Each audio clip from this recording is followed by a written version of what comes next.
Otra cosa, ahorita ya le puse la clave de transmisión y le puse ¿Cómo? ahorita ya puse la clave de transmisión y puse en aceptar. Listo. Ahorita, ya. Ya, ok. Veo que ya tenemos al Doc Basile entre nosotros. Entonces, profe, tal vez nos podría ayudar tratando de compartir algo para ver que esté todo en orden. Ya le doy el co-host para que lo pueda hacer. Un segundo. Ya, listo. Confírmeme que todo esté en orden. Ahorita se lo di. Y vamos a Sí, admitir a la gente que ya estamos en las iba 5. simplemente a compartir, creo que unos PDFs, veamos.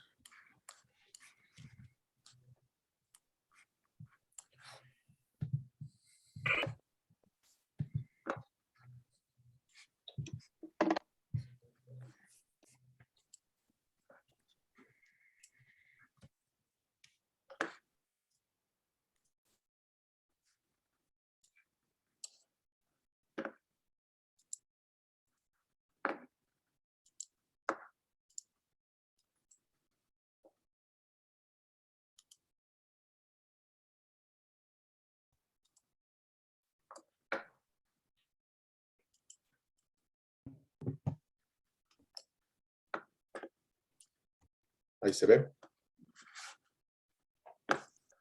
Sí, Sí, yo perfecto. confirmo, profe, sí se ve. Ya.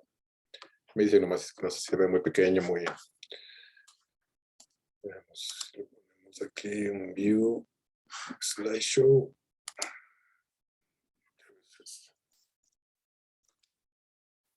Ya, ahora sí se ve perfecto, profe, en un slideshow. Ya. Ok, Bueno, ustedes me indican nada más y... ok, vamos en vivo. Un segundo. Luis, confírmame. Yo ya le voy a dar para que empiece el en vivo en Facebook. Tiene problemas, Luis. Me mandó una captura.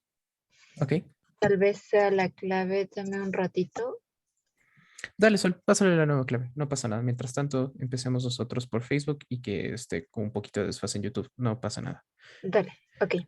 Listo, no pasa nada. Entonces, con eso sí, profe, ya le doy el paso, pero primero, Sebas, por favor, ¿podrías darle la bienvenida a los miembros?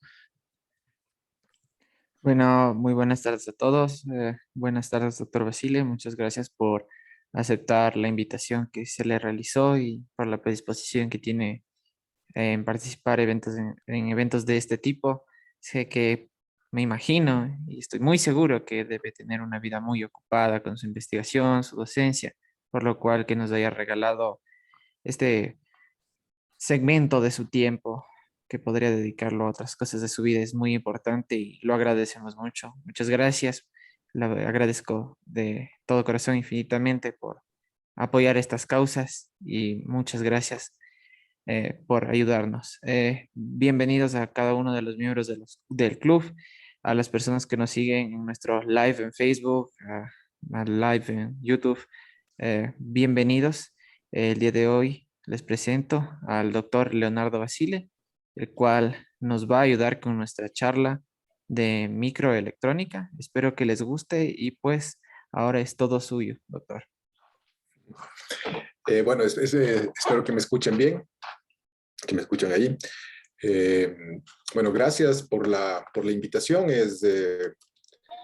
Bueno, realmente es un placer, ¿no? Es una parte, creo que de mi trabajo, como mencionaba, docencia, investigación, vinculación, que son las tareas sustantivas, ¿no es cierto?, de la universidad o de los profesores de una universidad, pero y dentro de eso está justamente poder compartir con los estudiantes en actividades como estas, ¿no? Entonces, en realidad, para mí, bueno, primero no es ni ningún trabajo tampoco, en el sentido de que uno lo hace esto con todas las ganas y el gusto, ¿no? Y más bien agradecerles a ustedes por su interés, por felicitarles que haya ese tratar de reunirse, hacer grupos, compartir gustos, en este caso por la física teórica. Creo que muchos de nosotros comenzamos o cuando entramos a la universidad, o cuando entramos, yo recuerdo, cuando a estudiar física, igual que ustedes en la Politécnica Nacional, uno tenía ese interés, ¿no es cierto?, por la física fundamental, por la teoría, por la relatividad general,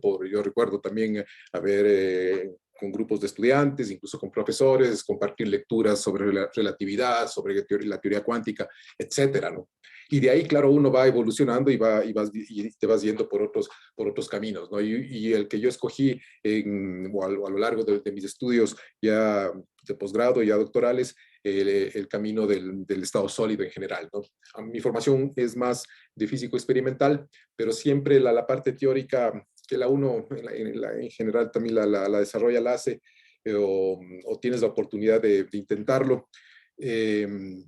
También me ha atraído mucho. Y la materia condensada en general creo que es un área extremadamente rica, ¿no? Y extremadamente potente y robusta para estudiar, bueno, tienes tanto desde partes teóricas sofisticadas, algo voy a mencionar al final de la charla, y quieres hacer experimentos o quieres hacer dispositivos, tienes un rango enorme en la materia condensada, ¿no? Entonces también es, creo que importante como área de investigación general que ustedes se familiaricen, ¿no? Se familiaricen porque simplemente son opciones de investigación, ¿no? Que de alguna forma tal vez en su momento también las pueden ustedes intentar en su futuro. Entonces, bueno, primero por eso felicitarles y también un saludo navideño a todos, un saludo de fiestas y que espero que en este tiempo lo pasen de la mejor manera. Bien, yo voy a, un poco quería hacerlo una charla un tanto, ¿no es cierto?, informal, ¿no? Informal, mostrar algunos resultados o un poco promocionar uno de los cursos que probablemente dicte el próximo semestre. Voy a dividir la charla en dos partes. Y la segunda parte, tal vez hablar rápidamente de un trabajo, creo que estoy con algún tipo de un momentito.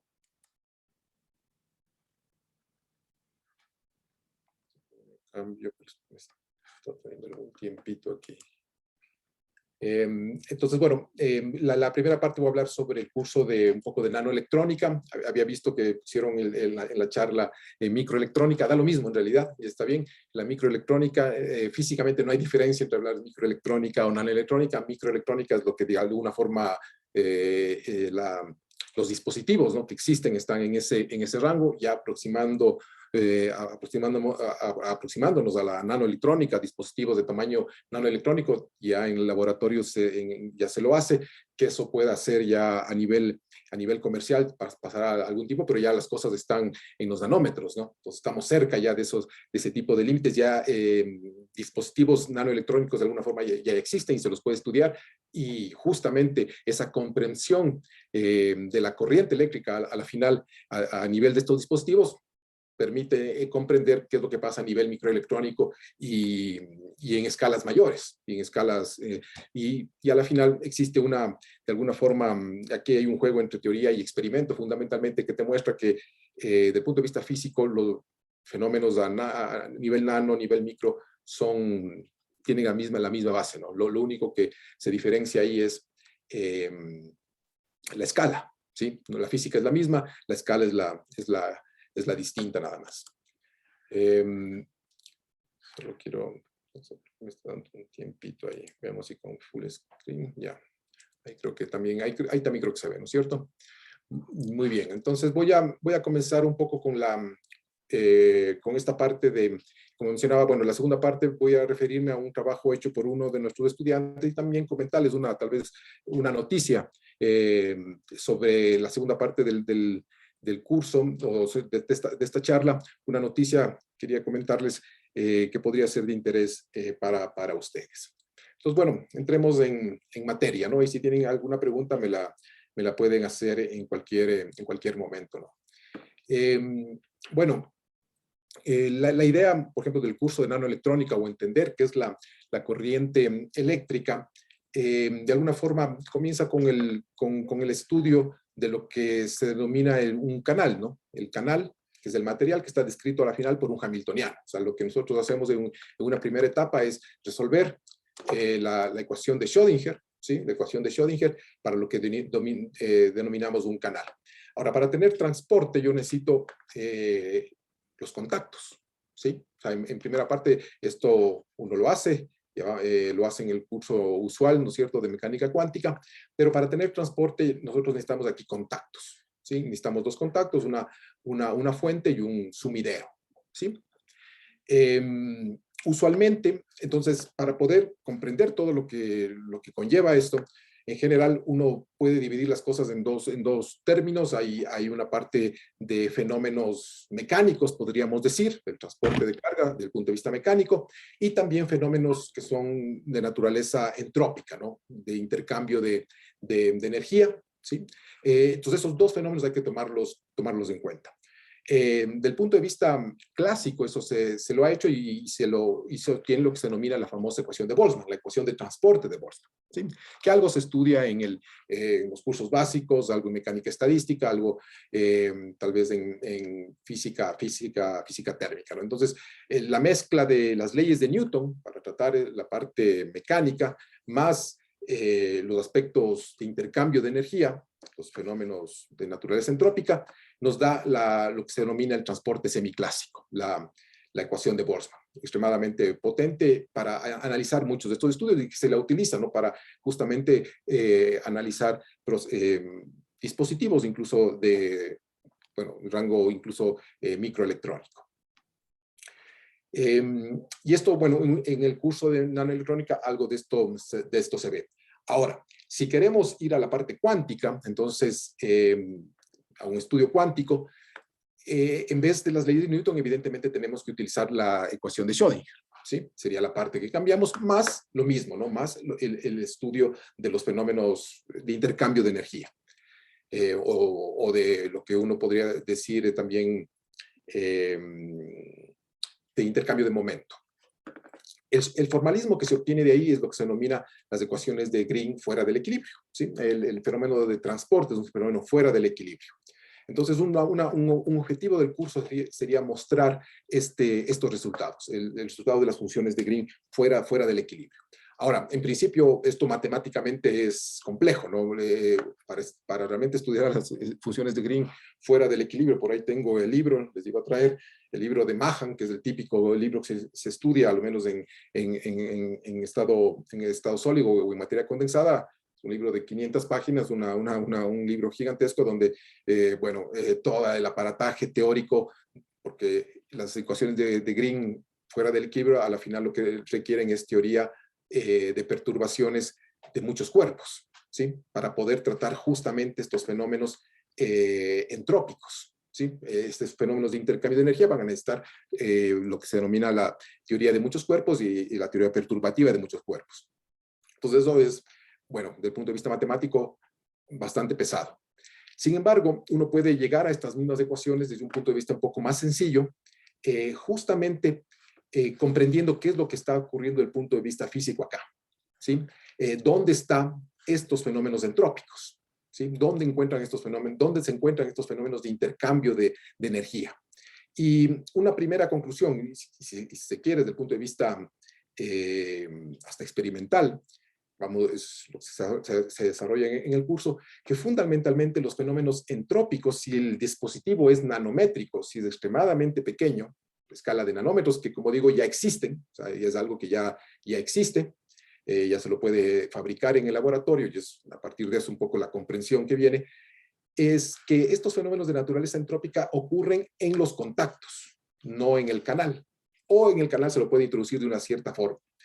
Entonces, al comprender esto de alguna manera o al poder aplicarlo, este análisis de las funciones de Green se vuelve un poco, desde el punto de vista matemático, más sencillo. Y es algo que se puede abordar incluso a nivel de pregrado, incluso a nivel de un pregrado no de física, sino de un pregrado en ingeniería eléctrica, por ejemplo. O sea, se puede entender desde la imagen de un solo electrón, digamos, igual este formalismo. Entonces, una parte de lo que se va a hacer en este curso.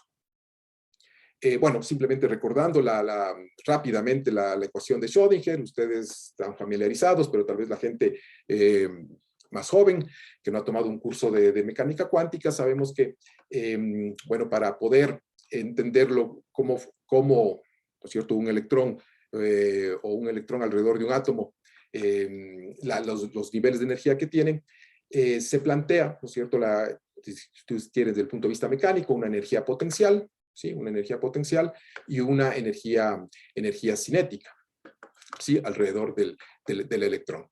Se sabía, ¿no es cierto?, desde el punto de vista experimental, para el caso del átomo de hidrógeno, aquí estoy considerando el Z es el número atómico, podría considerar átomos de muchos electrones, sin duda, pero para el caso del átomo de hidrógeno, lo más sencillo, se sabía desde el punto de vista experimental de que la luz que producía el átomo de hidrógeno, que usualmente todo este tipo de experimentos, bueno, ya en caso del estado sólido, se utiliza fotoemisión, teníamos luces con de diferentes frecuencias muy fijas. Entonces se postula, si se quiere, en lo que se denomina la mecánica cuántica vieja, se postula de que el electrón se comporta como una onda y que para entender por qué existen niveles de energía, lo que ocurre es que la onda, la longitud de onda, tiene que caber en el perímetro, ustedes quieren, en la circunferencia del electrón en esta órbita.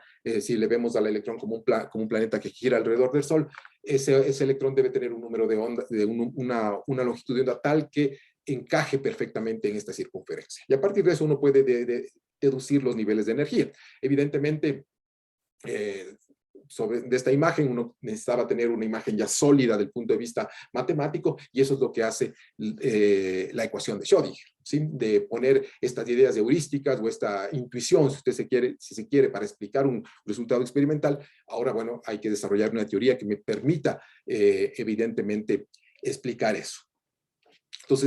Entonces, claro, tenemos la ecuación de Schrödinger, es una ecuación que describe, una ecuación de onda, ¿sí? Que describe al electrón, al movimiento dinámico del electrón, y a partir de eso uno puede encontrar, ¿no es cierto?, diferentes niveles de energía. Entonces, la ecuación de Schrödinger, usando las condiciones de frontera apropiadas, a mí en el doctorado, un excelente profesor nos decía, el profesor que nos dio el curso de métodos matemáticos, justamente, nos decía, ¿qué es la mecánica cuántica? Es una ecuación de onda con condiciones de frontera. Y de las condiciones de frontera, lo que ustedes obtienen es justamente la discretización de los niveles, ¿no es cierto? Entonces, efectivamente, ustedes al resolver esto, para el caso del átomo de hidrógeno, se van a encontrar diferentes niveles que representan los diferentes niveles de energía que puede tener el electrón. Y está descrito por lo que sabemos una función de onda, en este caso, lo que muestra, ¿no?, la naturaleza ondulatoria del electrón. Uno puede resolver esto, se lo ha hecho así, para átomos con muchos electrones, ¿sí? En donde además del potencial, si consideramos el átomo de hidrógeno, tenemos solo un protón y un electrón que está girando alrededor, o la nube electrónica que está alrededor del núcleo. Si consideramos átomos con muchísimos electrones o átomos ya más pesados, también hay que considerar la interacción electrón-electrón, y esto ya se lo ha hecho.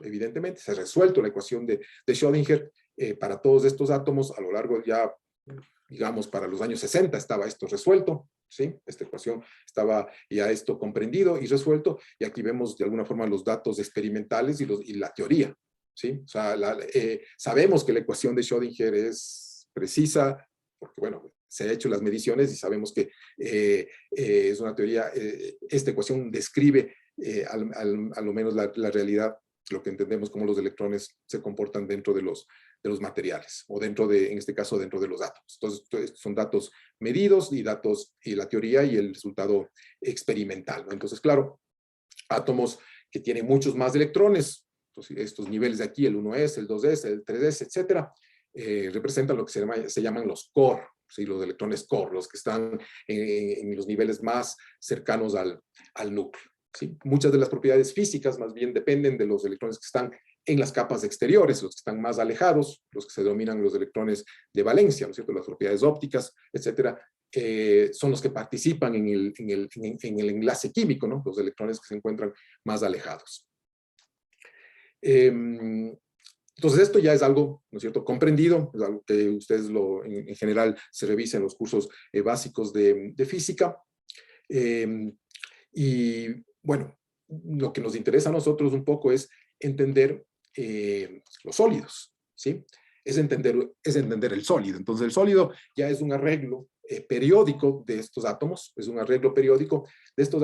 y bueno, a lo largo de los años se han desarrollado diferentes técnicas para poder comprender ¿no es cierto?, de cómo, qué ocurre en los sólidos. La idea general es, yo voy a resolver la misma ecuación de Schrödinger, se consideran las interacciones, si es que es necesario, de los electrones, etcétera, y este potencial de alguna forma es un potencial periódico. ¿Sí? En el caso del sólido, yo voy a tener un potencial periódico porque tengo los núcleos atómicos dispuestos, ¿no?, en forma regular, ¿no es cierto? Entonces tengo un potencial que es periódico, que se repite en el espacio. Esta es una propiedad importante al rato de estudiar un cristal, porque nos permite incluso hacer ciertas simplificaciones. Pero en la práctica, lo que ustedes van a determinar, ¿sí?, de esta ecuación de Schrödinger original, ¿no es cierto?, es una ecuación diferencial. Esta de acá es una ecuación diferencial. Al estudiar el sólido, yo puedo transformo esta ecuación diferencial, la puedo transformar en una ecuación, en una matriz. ¿Sí? Es como resolver, como calcular los valores propios de una matriz. Se lo ha hecho en general en el estudio elemental de la mecánica cuántica. Esto es aplicado a los sólidos. Entonces aquí yo voy a tener en cada átomo, voy a tener una función de onda. Sí, estas funciones de onda pueden tener diferentes formas. Existen, por ejemplo, funciones gaussianas. Hay un paquete que sirve para calcular este tipo de ecuaciones. Se llama Gaussian, por ejemplo, donde se utilizan funciones de onda de naturaleza gaussiana. ¿Sí? Entonces uno aquí escoge la función de onda, puede ser esta la función de onda 1s, típica del átomo de hidrógeno, por ejemplo. ¿Sí? Y eso uno lo puede ir incluyendo en la teoría, si es que son necesarias, si es que este átomo, si es un átomo de carbono, etcétera. Como digo, uno escoge los últimos electrones, ¿no? Los que normalmente participan en las propiedades electrónicas del material o interesantes son en general los electrones de valencia, pero aquí yo podría ir escogiendo por ejemplo, un átomo de carbón para estudiar el grafeno, por ejemplo. Podría ir escogiendo ustedes conocen la distribución electrónica del carbón, los orbitales que tiene, 1s, etcétera. 2p, y podría ir incluyendo todos esos orbitales y haciendo una suma. O sea, la función de onda total del sistema va a ser la suma de todas estas funciones de onda que yo estoy considerando aquí. ¿Sí? Aquí estoy considerando, dijeron, una por átomo, pero podría incluso considerar más. Y así calcular la función de onda total del sistema. ¿Sí? Y eso para cada sitio de red, ¿no es cierto? Para cada sitio de red. En general, entonces uno a la final va a tener que esta ecuación matricial, esta ecuación diferencial, la puede transformar en una ecuación matricial, ¿sí?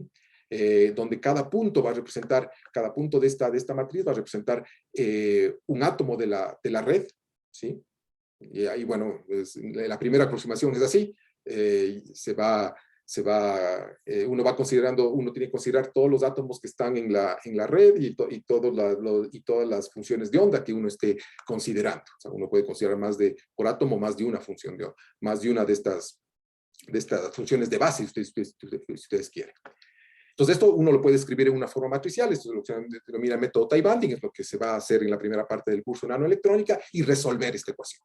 ¿Sí? ¿Para qué? Para obtener los niveles de energía, que en este caso serían los niveles de energía del sólido, que se conoce como la estructura de bandas.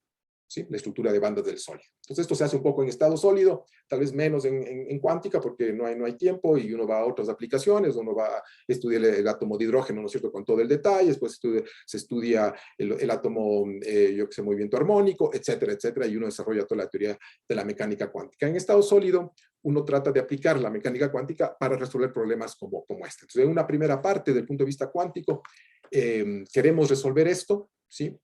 Hay dos maneras. Uno, por primeros principios, como les mencionaba, el programa Gaussian les permite calcular estas integrales, ¿sí? Todas estas integrales. Recuerden que estas integrales, que son las funciones de onda del operador, ¿no es cierto?, de la función n con la función m, o sea, del átomo 1 al átomo 2, uno establece justamente los tipos de interacción que existe entre, aquí representaría el átomo que está en la posición n con el átomo que está en la posición m. ¿Sí? Y esto es lo que los elementos que se van formando en esta matriz. ¿Sí? Y esto uno lo puede generalizar. Entonces, hay programas que te permiten calcular esto desde primeros principios, o sea, resolver la ecuación de Schrödinger para cada caso y calcular estos valores, estos HMN, los elementos de la matriz, y estos SMN, que son estos otros elementos de acá, que son simplemente, si ustedes quieren, las funciones de sobrelapamiento. Entonces, esto se denominan primeros principios, ¿sí? DFT, por ejemplo, puede ser DFT, programas como Gaussian, etc. La otra es las técnicas semiempíricas, donde estos términos de aquí son contrastados con la experiencia, o sea, o son dados como parámetros. ¿Sí? Esto uno lo puede obtener de la literatura o plantear la teoría y después estos como parámetros los ajusta con lo medido experimentalmente, por ejemplo. Y estos métodos se denominan semiempíricos. Y es lo que usualmente se hace, son los llamados, como digo, técnicas Taibandi, ¿sí? O el método Taibandi. Entonces, simplemente aquí calculamos esto nos da, son parámetros, son energías en electronvoltios, formamos la matriz y calculamos esto. Lo que calculamos es los valores propios de la matriz. Entonces, esta es la primera parte. La primera parte es este cálculo y lo que obtenemos es la estructura de bandas, ¿sí? De la matriz periódica. Entonces, esta es la primera parte que podríamos decir del curso. Ahora, la segunda parte, o la continuación, entonces ahí viene justamente todo el desarrollo de estos métodos Taibandi, que es, como veo, resolver matrices. Entonces, desde el punto de vista matemático no es complicado. Ahora queremos entender el transporte, ¿sí? Como les había mencionado, tenemos la ecuación de Schrödinger. Entonces todo lo que hicimos antes era para resolver esto, para el canal, para entender los niveles de energía del canal, ¿sí? Entonces, todo lo que se hizo aquí es para estudiar los niveles de energía del canal, es decir, esta parte aquí, la ecuación de Schrödinger, esta parte y este H de aquí se lo obtiene del método Taibandi, de los átomos. Ya voy a mostrar un ejemplo, posteriormente, de cómo opera el cálculo. Entonces, bueno, ¿cuál es la segunda parte entonces? ¿Sí? Ya tenemos más o menos lo que va a pasar con el canal. Entonces, ¿qué es lo que ocurre? Como les he mencionado, necesitamos una fuente y necesitamos un sumidero. O sea, los electrones, aquí también algunos detalles adicionales que no he comentado, pero supongamos tenemos aquí electrones que están en este contacto, ¿sí? Entonces, los electrones pasan por acá, pasan al canal y salen por el otro contacto, ¿sí? ¿Cómo yo describo eso? Bueno, de manera tal vez simple, intuitiva, pero que nos permite llegar a las ecuaciones correctas, ¿sí? Es lo interesante del método. Podemos comprender de que aquí hay un cierto número de electrones, ¿no es cierto? En el canal va a haber un cierto número de electrones y a un cierto rango de energía. Recuerden que lo que estas líneas rojas, lo que está describiendo son niveles de energía, ¿no es cierto? Yo cuando resuelvo acá, lo que voy a tener son niveles de energía, ¿no?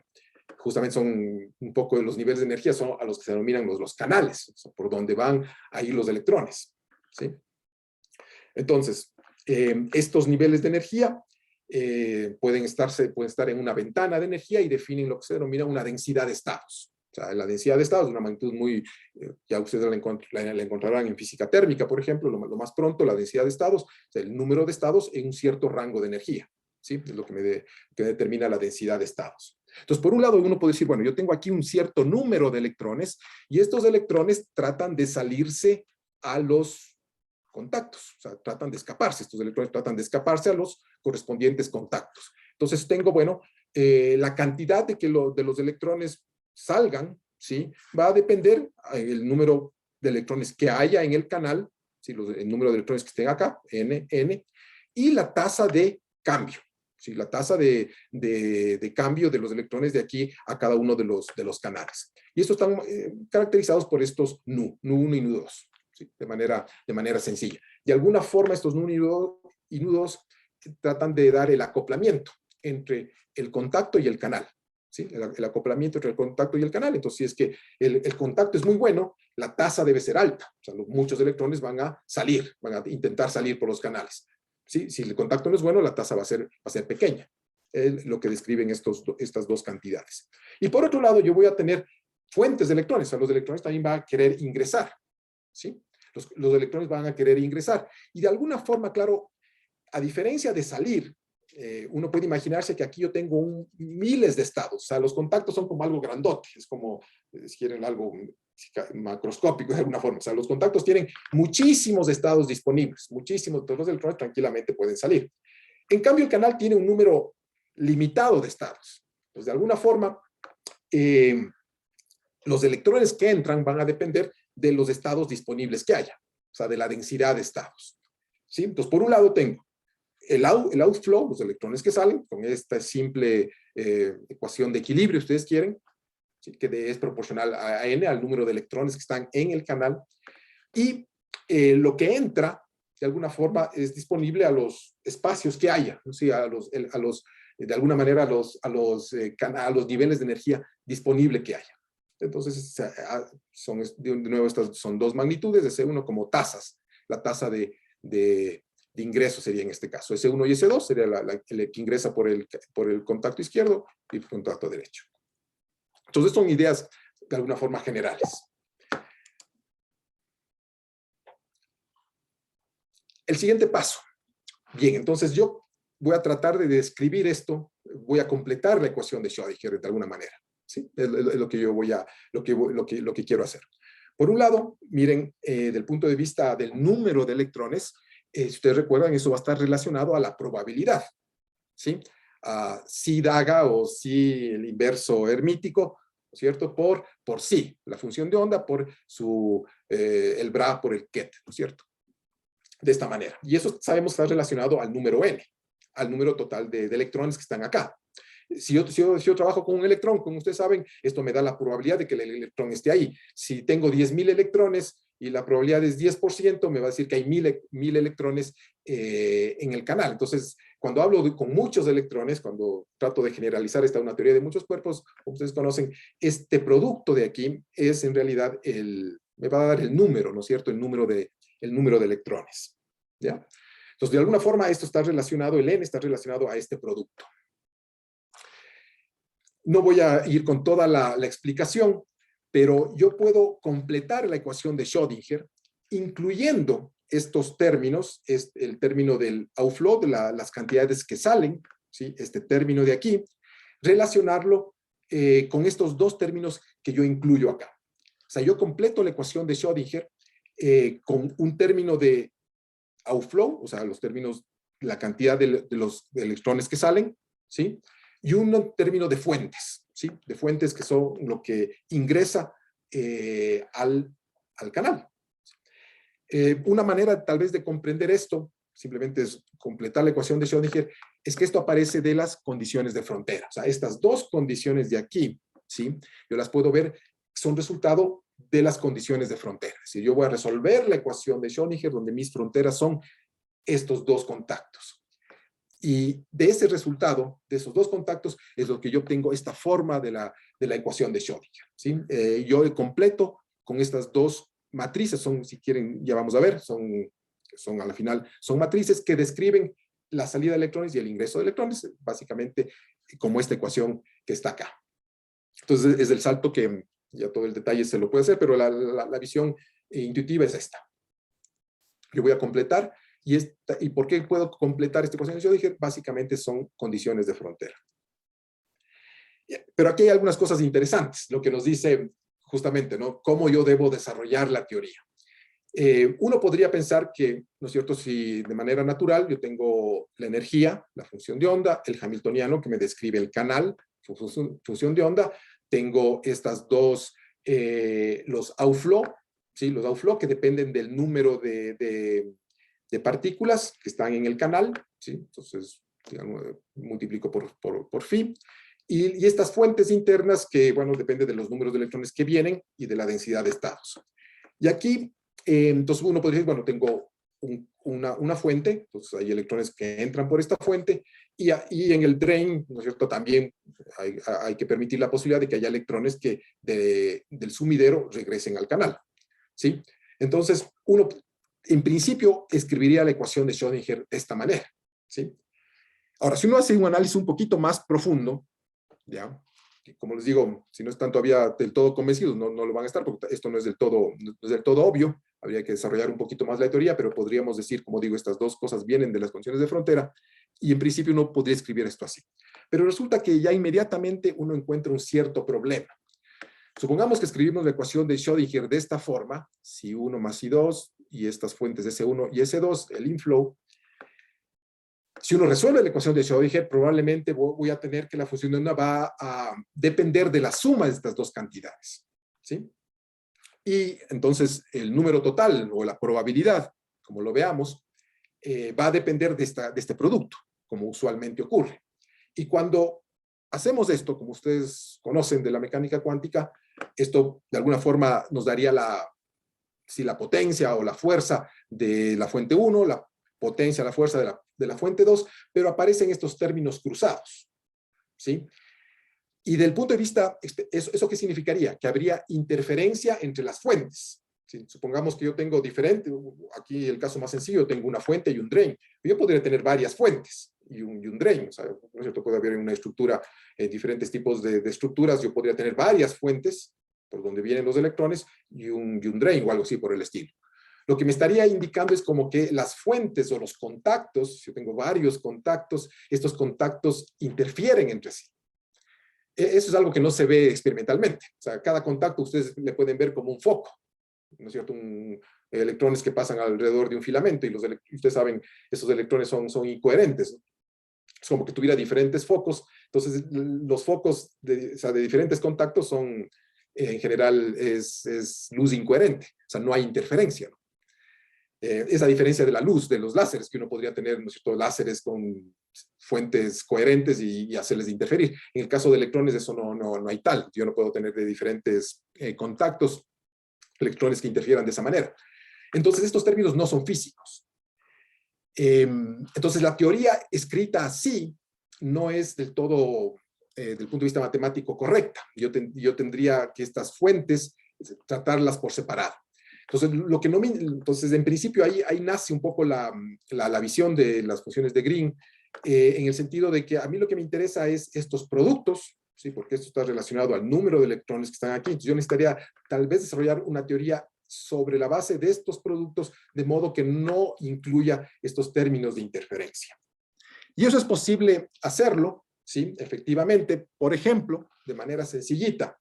Y les mostraba la función phi por la función phi, ¿no es cierto? Si tomo el inverso, si hago phi daga por phi, me da un número, pero si hago lo inverso, si hago phi por phi daga, o sea, un vector columna por un vector fila, lo que yo obtengo es una matriz, ¿sí?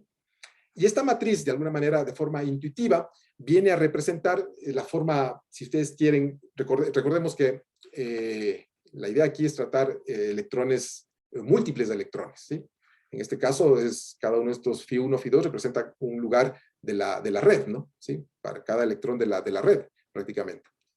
Entonces, escribiendo esto de esta manera, en forma matricial, lo que yo obtengo aquí es como la versión matricial de la probabilidad, o sea, de dónde está el electrón, o de cuántos electrones tengo. Recuerden, al final, esa integración también es posible. Entonces tengo esta versión matricial que se le denomina justamente como la función de Green.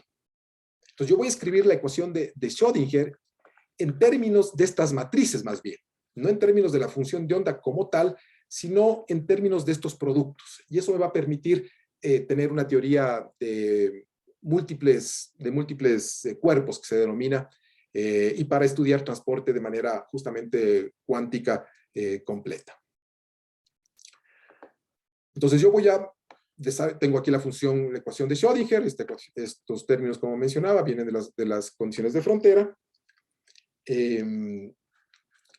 Yo puedo escribir de esta manera, ¿sí? De alguna forma, como usando las propiedades usuales de matrices, puedo escribir este término así, y a esto se conoce como la función de Green retardada. Entonces va a ser una matriz, ¿sí? La función de Green retardada, que está relacionada con el Gn, con esa probabilidad de esta manera, este es el psi por el psi daga, ¿sí? Haciendo aquí simplemente las matemáticas, ¿no? Ustedes multiplican de manera muy sencilla aquí por psi daga, van a tener esta expresión, haciendo todo el desarrollo algebraico, son unas pocas líneas nada más.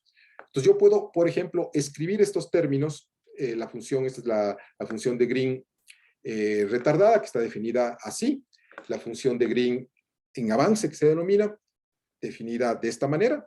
Para nosotros simplemente son matrices, ¿no? Esta es el I de la identidad, simplemente la energía, H, y el sigma van a ser también matrices que describen las condiciones de frontera. ¿Ya? Esta es simplemente la notación que se utiliza en los libros, ¿sí? La notación que se utiliza en general en los libros. Tal vez esta notación de acá es un poquito más sencilla para recordar.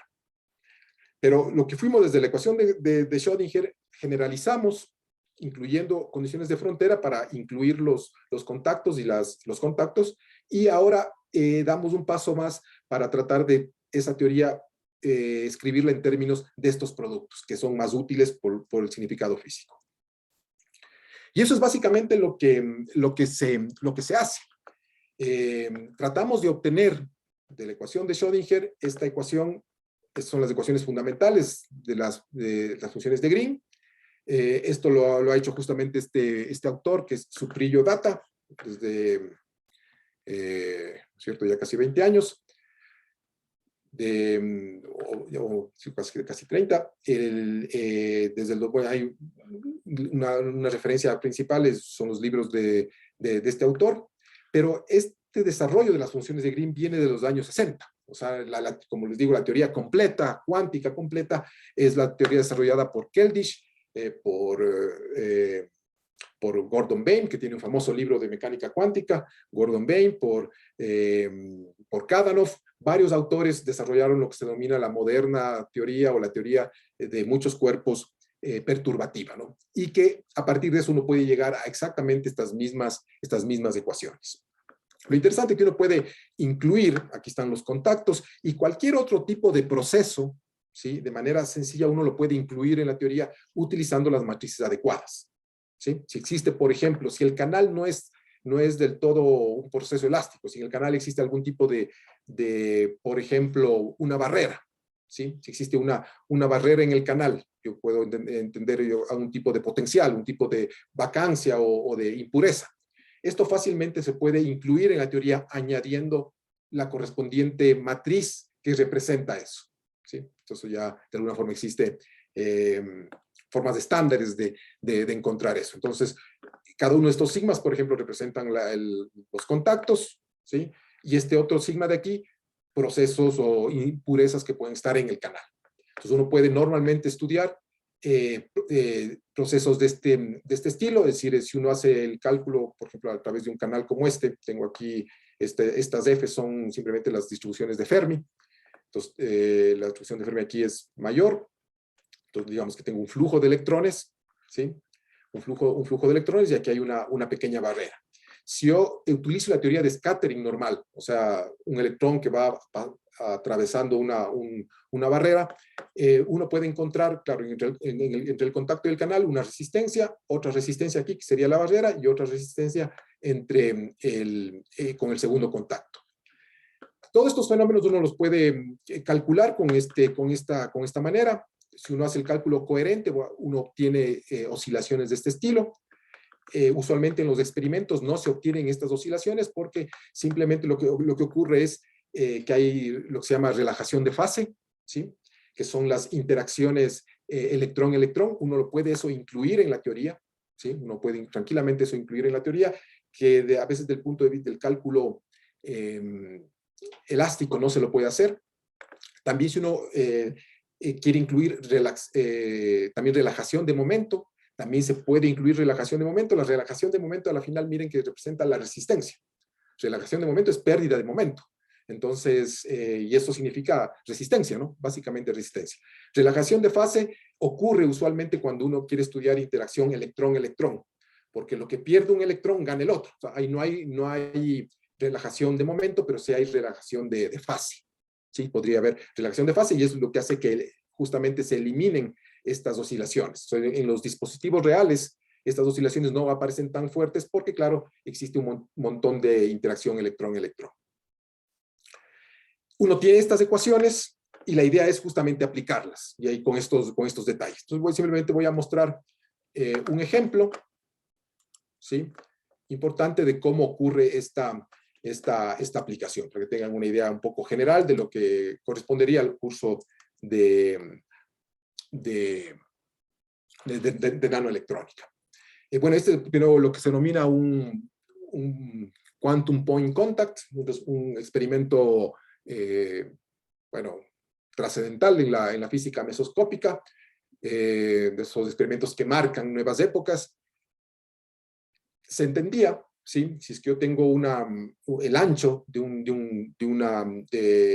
por el que pasan electrones en un conductor balístico, un conductor balístico, de nuevo, simplemente cuando las dimensiones son pequeñitas, las posibilidades de scattering son menores. Entonces, si las dimensiones fueran extremadamente pequeñas, más pequeñas que la distancia media de scattering, uno habla de conducción balística, ¿sí? ¿No es cierto? Conducción balística, porque mi dispositivo es más chiquito que la probabilidad de que haya un choque hasta que pase pase al siguiente contacto. Entonces, eso se denomina un conductor balístico, no hay interacción.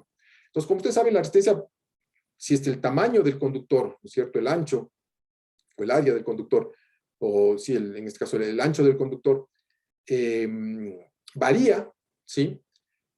Uno en principio tiene mayor corriente, ¿sí? Si tengo un ancho más grande, entonces tengo más electrones que pueden pasar. Y es lo que se pensaba que ocurría, ¿no? Con el ancho simplemente aumenta la conductancia, ¿sí? Y ya está, ¿no?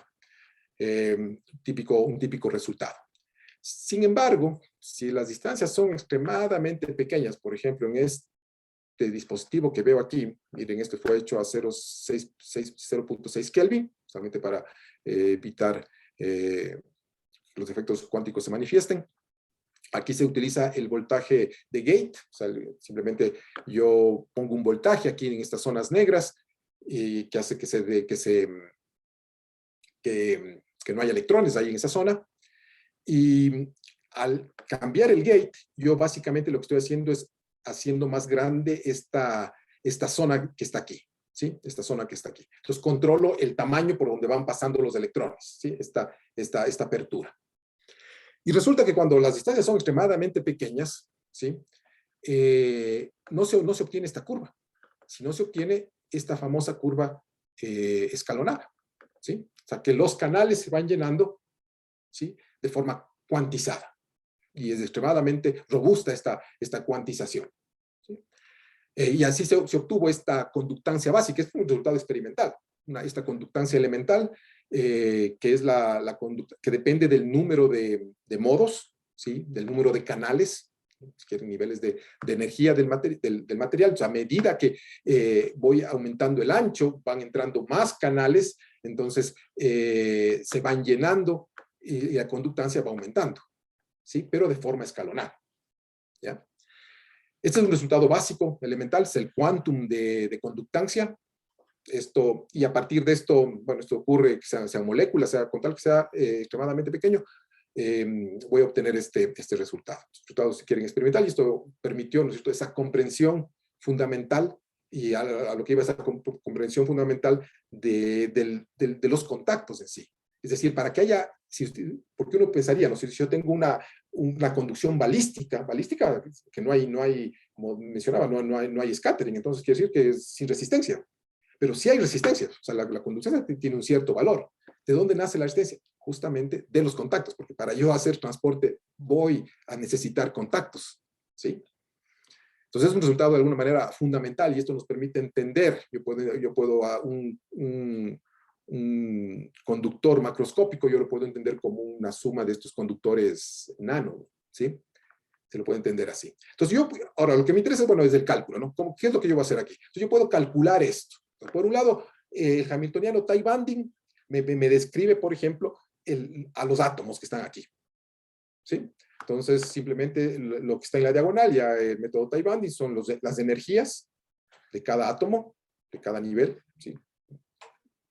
Como son átomos iguales, todo lo mismo, son las mismas energías. Este término de aquí es la interacción de este átomo con su vecino, ¿sí? Es lo que ya se desarrolla, como les digo, esas integrales que aparecían ahí. Este átomo de aquí interacciona con una interacción T. Pero como este átomo de acá está más lejos, con este de acá, por ejemplo, la interacción ya se pone cero. Si tuviera solo 3 átomos, ¿no? Que hacen el hamiltoniano, ya es cero. Es lo que se denomina la interacción solo de los vecinos más cercanos. Uno más o menos puede entender la matriz así. La diagonal son las energías de cada átomo, Este T de aquí sería la interacción de este átomo con este, que le doy un valor T, y este de aquí representaría la interacción de este átomo con este de acá. Piensen que solo hay 3 átomos nada más, pero como este átomo está más lejos, le pongo 0. Le podría tomar en cuenta, pero usualmente lo que se hace por cálculos y cosas es solo los vecinos más cercanos. Y así construyo la matriz. Igual con este último átomo. Estas otras 2 matrices de acá son justamente las condiciones de frontera, los sigmas, ¿sí? Entonces, bueno, ¿cómo se obtiene eso? También se desarrolla, es como aplicar el mismo método Taibandi. Noten, ¿no?, que esta matriz es hermítica, pero estas 2 no son hermíticas, ¿sí? Estas 2 de aquí no son hermíticas, porque están describiendo simplemente el paso de los electrones. Si ustedes tienen aquí un potencial, por ejemplo, en el segundo átomo, ¿sí?, una energía potencial en una barrera, ustedes ponen ahí una barrera en el segundo átomo, eso puede ser descrito con una energía potencial. Y, ¿no es cierto?, sabemos que simplemente matricialmente sería solo aumentar un término. O sea, justamente para el átomo, el segundo átomo tengo una barrera, entonces ahí pongo una energía potencial, un E más U. ¿Sí? Entonces, más o menos intuitivamente se puede entender, y esto es en una dimensión. Entonces, yo podría poner aquí la barrera en una dimensión y, bueno, y hacer el cálculo y obtener este resultado. Usted dice, bueno, pero el resultado fue en 2 dimensiones. Sí, efectivamente, uno tranquilamente puede hacer lo mismo en 2 dimensiones. Aquí estarían los electrones, sería mi malla, el método Taibandi, y lo que me hace es esto, es como un grafo, ¿no? O sea, esa matriz anterior que les mostré viene a ser como una especie de grafo, ¿no? O sea, yo pongo qué átomo interactúa con quién, ¿no? ¿No es cierto? Como las líneas de un grafo. Entonces aquí justamente, ¿no?, el graficar así es como estoy considerando solo vecinos más cercanos, ¿no? Este átomo interactúa con este átomo interactúa con este de acá abajo, este átomo interactúa con el átomo izquierdo, etcétera, ¿no? Si quisiera vecinos más lejanos, este átomo interactúa con el átomo que está a lo largo de la diagonal. También eso es posible. Entonces simplemente escribo esta matriz. Entonces ustedes, si lo van haciendo más complicado el asunto, si quieren tomar por ejemplo, la estructura del gráfico anterior, y ustedes podrían poner aquí, son como barreras, ¿no? ¿No es cierto? Sería como un potencial en cada uno de estos átomos, ¿sí?, el H más U. El sigma 2 tendría su forma particular, similar a la que estaba antes, pero ya en este caso es en 2 dimensiones, o considerando que están en 2 dimensiones, la matriz sigue siendo del orden n por n, del número de átomos que yo considere. Entonces, construyo estas matrices de esta forma y puedo obtener este resultado espectacular, ¿no? Este es un resultado, como digo, esencial, ¿no? Y aquí yo podría ir controlando, de acuerdo a donde ponga el potencial, estos átomos. Más o menos las cosas se escriben de esta forma, ¿sí? Solo, como les digo, en este caso ya la explicación ya quedará para el curso en sí, pero es un poco la mecánica, ¿no? La mecánica de cómo esto funciona. Bueno, aquí simplemente estoy escribiendo todo esto de manera matricial, justificando simplemente la interacción entre el Si1 y el H. También es como este átomo está interactuando con este átomo está interactuando, es como que esta columna interactúa con esta columna, y esto es lo que se pone, ¿sí? En este caso se escribe de esta manera. Hay algunas formas estándar de escribir estas matrices, y que nos permiten hacer estos cálculos. Entonces, lo interesante es, claro, cuando uno desarrolla una teoría nueva, es ver si predice lo que ya se conoce, ¿no? Y después usarla para ya predecir otras cosas. Igualito que como comenzamos con la ecuación de Schrödinger cuando comencé en mi pequeña introducción. Uno puede tal vez simplificar este asunto, en vez de esta geometría un poco más complicada, escoger una geometría de este estilo, hacerle al canal cada vez más pequeño, ir variando este ancho que está aquí, de modo que justamente ir obteniendo esta forma escalonada. A partir de esto uno puede estudiar, no sé, sin duda, efecto Hall cuántico y una serie de cosas adicionales, y uno puede obtener justamente los escalones, ¿sí? Los escalones, y calcular la transmisión también, lo que se denomina. Bueno, esta es una idea general. Uno puede ahí, bueno, hacer muchas cosas. Esta es una idea general de lo que uno puede hacer como ustedes ven, en nanoelectrónica, estudiar sistemas reales, sistemas interesantes. De hecho, el formalismo en ese sentido es muy asequible, no es una cuestión extremadamente complicada. Estas cosas uno las puede poner en cualquier programa. Como ven, es diagonalizar matrices, y a partir de eso nos puede ayudar a entender, porque a veces es fácil escribir las cosas y después tratar de entender qué es lo que está ocurriendo. En mi segunda parte, rápidamente, simplemente quería mencionarles justamente de estos términos tie binding, ¿sí? Un trabajo hecho con uno de estudiantes de la carrera que ya se graduó hace unos pocos meses, pero ha venido trabajando en esto largo, está un poquito cambiando, pero la base matemática viene a ser la misma. Aquí en este caso, en este estudio, lo que se quería ver era, bueno, de nuevo, ¿no? Algunas cosas medias fundamentales, ¿no? Interesante. Ustedes han visto multipolos eléctricos en las clases de electrodinámica, ¿sí? Pero algunas consecuencias en aislantes cristalinos. Los aislantes cristalinos tienen una particularidad importante, ¿no? Y algunos, no todos, son muy interesantes. Muchos aislantes son simplemente aburridos y no hay nada que hacer, pero hay algunos que tienen unas propiedades muy interesantes. Porque los electrones en la superficie del aislante se comportan distinto a los electrones que están dentro del aislante. Usualmente en un aislante los electrones están localizados, entonces van a girar en estas trayectorias circulares, ¿sí? Como un perfecto electrón alrededor de un átomo de hidrógeno, ¿sí? Ustedes aplican, por ejemplo, en el efecto Hall, uno podría encontrar que simplemente los electrones en un aislante están dando vueltas de esta manera. Pero los electrones que están en la frontera podrían tener este problema. Si mi trayectoria es circular y el electrón está aquí, puede que la trayectoria ya no se complete de esta manera circular, ya tendría que salirme del material, sino que tendría que seguir de esta forma. Entonces aquí aparentemente existe conducción, pero en la frontera, ¿sí? En la superficie.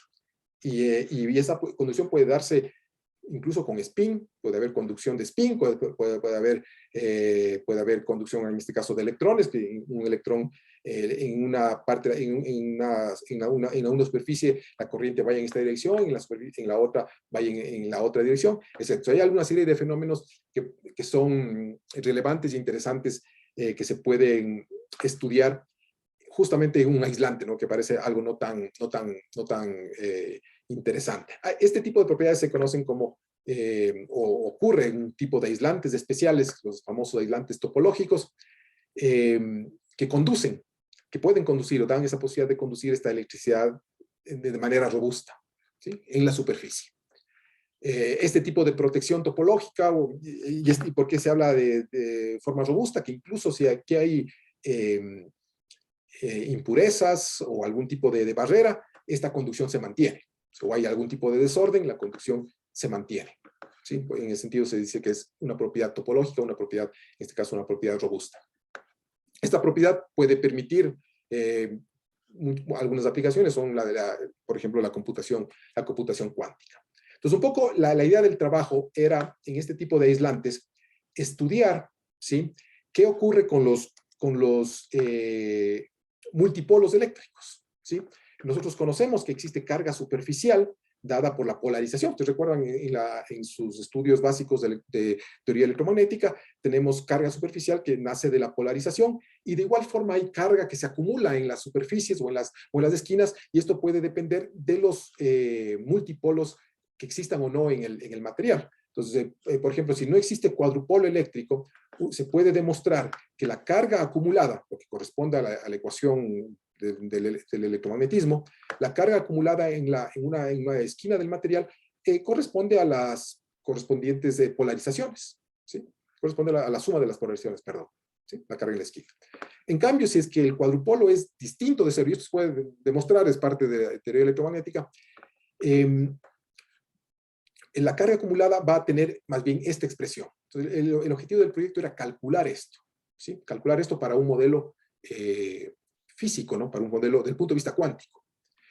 Lo que ocurre es que, claro, en la mecánica cuántica, ustedes conocen, en un monopolo eléctrico se va a calcular dónde están las cargas, ¿no? O sea, dónde están las funciones de onda, ¿no es cierto? Lo que acabamos de ver, la función de onda al cuadrado me dice dónde está el electrón. Entonces, a partir de eso, de la densidad electrónica por la carga del electrón, me va a decir, bueno, ¿dónde está la carga total? ¿Sí? Entonces, ¿cómo eso lo puedo relacionar con la polarización? Entonces, claro, aquí viene un pequeño problema. Usualmente, los aislantes, cuando ustedes los ven en un dieléctrico común y corriente, ya mismo voy a terminar esto rapidito, un dieléctrico está descrito ustedes han visto este gráfico en los libros de electromagnetismo, tengo una carga, ¿no es cierto? Un dipolo, esto es un dipolo, ¿no es cierto? Al final el dipolo eléctrico, menos más, y el aislante es algo así, ¿no es cierto? Entonces, el dieléctrico, cuando aplican el campo eléctrico, es como que ¿no es cierto? Se estira la carga por un lado, la positiva y la negativa por otro, se forma un campo eléctrico, etc. Bueno, esta es la visión, ¿no es cierto? Elemental y sencilla. El problema es que los electrones no están así. En los materiales los electrones están deslocalizados. O sea, en general los electrones y los electrones de valencia están deslocalizados, no están juntos de esta forma. Entonces aquí ya no se puede aplicar esta imagen así tan sencilla. O sea, ¿dónde está el electrón? Si el electrón es una nube, ¿no? O sea, ¿cómo defino yo la polarización? En este caso, aquí sí es fácil porque tengo la carga menos acá y más acá. Pero así no están los electrones. O sea, tal vez los núcleos están localizados, pero los electrones están deslocalizados. Entonces, ¿cómo defino la polarización? ¿Sí? Y eso no es algo tan sencillo. Eso llevó tiempo desarrollarla en los últimos 30, 40 años. Se denomina la teoría moderna de la polarización. La polarización, ¿no es cierto?, sería donde está la función de onda, ¿sí? Pero yo también, en un sólido existe periodicidad. Entonces, ahí se tuvieron que usar otros conceptos para comprender esto. Y aparecen, por ejemplo, el concepto de la fase de Berry, ¿sí? Las fases de Berry describen lo que ocurre, ustedes conocen, está relacionado al transporte paralelo, típico ejemplo del ejemplo de Foucault, ¿no es cierto?, del péndulo de Foucault. Si ustedes tienen, imagínense un péndulo aquí oscilando y lo transportan de norte a sur, paralelo de norte a sur, ¿sí?, a lo largo de la línea de longitud, ¿sí?, lo transportan hasta el ecuador, ¿sí? Bueno, manteniendo el plano del péndulo, aquí lo transportan a lo largo de esta dirección, o sea, ¿cierto?, manteniendo, en este caso sería perpendicular, ¿no es cierto?, perpendicular al ecuador, y cuando regresan, escogen otro punto de longitud y regresan al punto original. ¿Qué va a pasar con los dos péndulos, con el péndulo, con respecto al original? Va a haber un ángulo, ¿sí? Es como que el ángulo del péndulo, del eje del péndulo, ha rotado, ¿sí? Y eso está relacionado a lo que se denomina una fase, es lo que se llama el transporte paralelo, ¿sí? Entonces, eso ocurre también en el estado sólido, ¿sí? Porque en el estado sólido, peor todavía, en el estado sólido yo tengo una situación periódica. Entonces, si yo analizo en el espacio de Fourier, en el espacio periódico, estos dos puntos se repiten. Entonces, cuando el electrón pasa de un lado al otro, ¿sí?, si hay un transporte del electrón, o voy cambiando el K del electrón, el electrón va a adquirir una fase también, como aquí, como un ángulo. Eso se denomina la fase de Berry, la fase geométrica, y eso tiene influencia física. Entonces, para poder entender la polarización en materiales, se tuvo que usar estos conceptos de fase de Berry. Se calcula lo que se denomina la función de Wannier. La función de Wannier es la transformada de Fourier de la función de Bloch, que es la función que describe, la función de onda que describe a un electrón en un material periódico. Entonces, para poder definir correctamente la polarización eléctrica, se usan estos conceptos de fase de Berry. Está, bueno, ya todo descrito. Aquí está la función de Wannier. Las funciones de Wannier están completamente localizadas, entonces lo que nos da una idea porque, ¿no es cierto?, necesito para tener una polarización, ¿no es cierto?, dónde está la posición del electrón y la carga, ¿no? O sea, una distancia y una carga, ¿no? Entonces, esto se utiliza con lo que se denomina funciones de Wannier. Entonces, lo que estudió justamente Rodrigo. Y a partir de eso yo defino un operador que me calcule la polarización, ¿sí?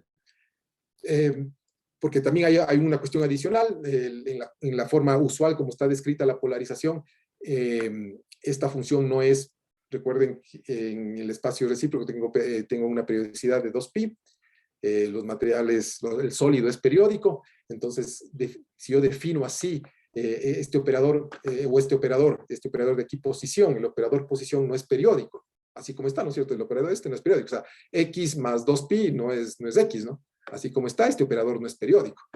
Y claro, los materiales son periódicos, ¿no? Entonces, esas dos cosas, todo eso que no encaja, que lo estoy resumiendo de manera tal vez muy imprecisa y en este poquito tiempo, fue formulado por Resta, el año 94, desde hace mucho, y se definió un distinto operador, que sí efectivamente sea periódico y cumpla todas las propiedades. Ese es el operador propuesto para definir la polarización.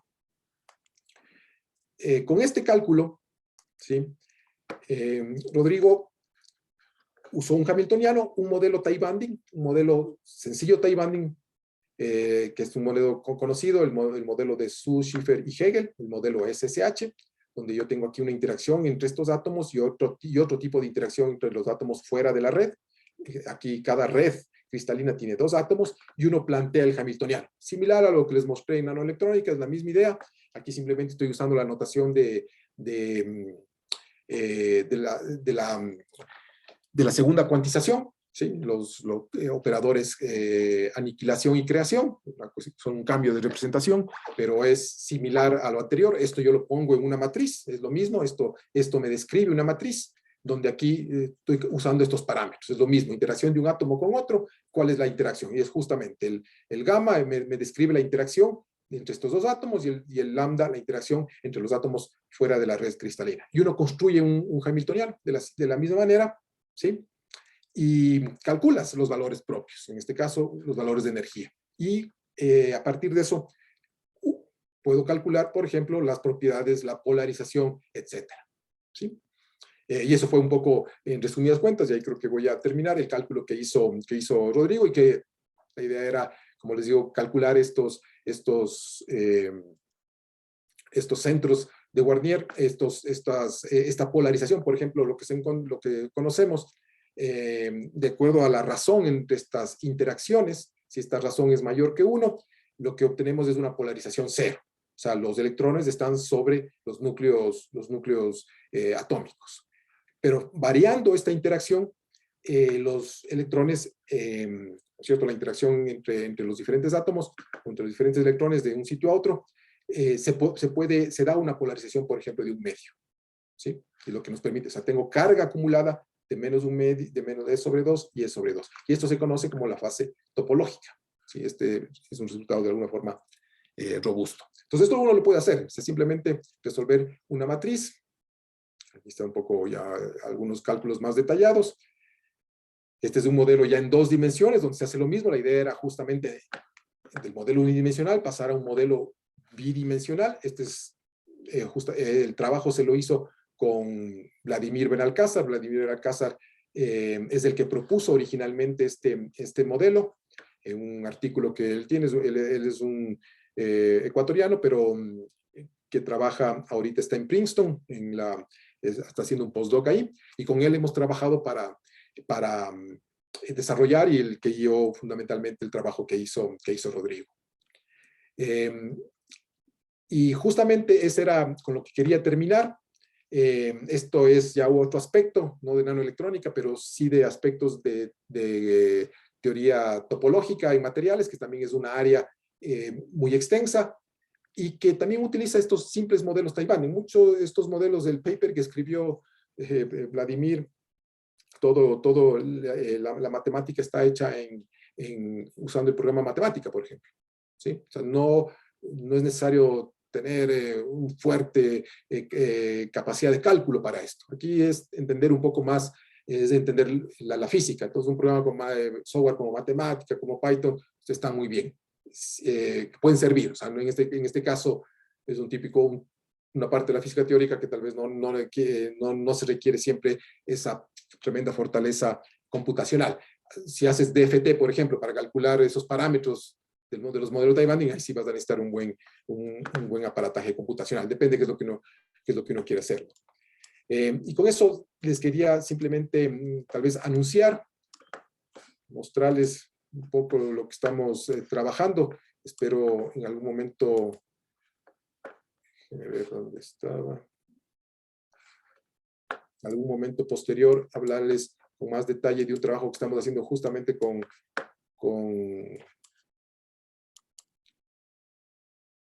Vladimir.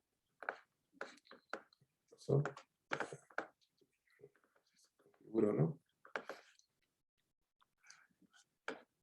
Ojo, que estamos con Vladimir, que queremos presentar. Está compilando. Estamos ahí un poco parados. Estudiar estas transiciones en el caso de materiales topológicos. Y era un poco la invitación. Estoy tratando de conversar con Vladimir para que a mediados del próximo, tal vez no mediados, sino en el final del primer trimestre del próximo año, finales de marzo, inicios de abril, cuando hay el receso de la universidad, nos venga a dar un curso sobre topología en materiales. Y me parecería, si hay interés de parte de ustedes, de parte de los estudiantes del grupo de física teórica, organizar un taller al respecto, ¿no? Un taller, Vladimir es, como ahorita está de postdoc, pero ya va a ser profesor en Emory, está en Atlanta. Entonces es una persona muy, muy capacitada para darnos un curso de este estilo. Entonces, con ese anuncio quería terminar.